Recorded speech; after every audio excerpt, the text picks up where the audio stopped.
नमस्कार मैत्रिणींनो, तर इथे मी आज बनवणार आहे बीटाचा हलवा। एका बीटाचा किसणीवर बारीक असा किस करून घेतलेला आहे। त्यानंतर इथे मी पॅनमध्ये तूप घेतलेला आहे। त्यामध्ये मी ड्रायफ्रूट्स कट करून घेतलेले ते आता फ्राय करून घेणार आहे।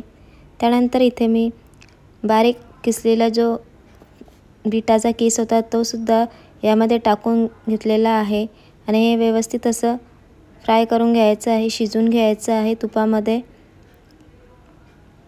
जेवढा आपल्याला गाजराचा हलवा बनवण्यासाठी वेळ लागतो तेवढा इथे बीटाचा हलवा बनवण्यासाठी वेळ लागत नाही। खूपच कमी वेळात हा हलवा रेडी होतो। तर इथे मी पॅनमध्ये तुपावर मंद आचेवर इथे बीटाचा जो किस आहे तो शिजून घेणार आहे।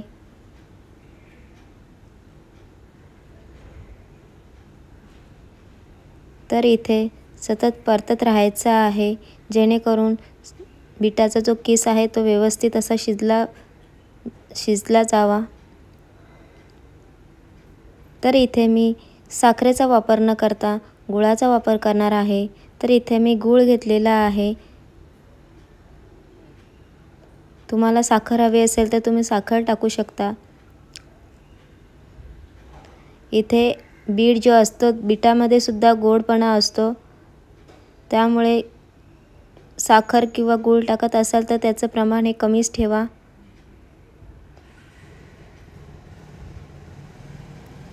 त्यानंतर गूळ टाकल्यानंतर सुद्धा हे व्यवस्थित असं परतून घ्यायचं आहे।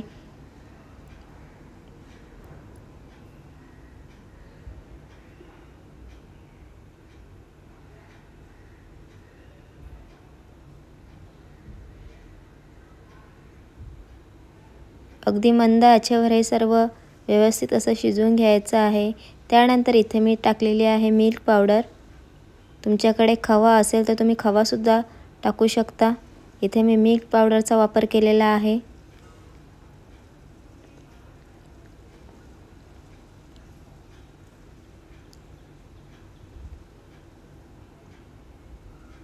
त्यानंतर इथे मी वेलची पावडर टाकून घेतलेली आहे आणि पुन्हा एकदा हे सर्व मिक्स करून घ्यायचं आहे।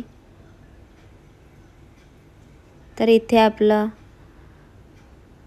बीटाचा हलवा रेडी झालेला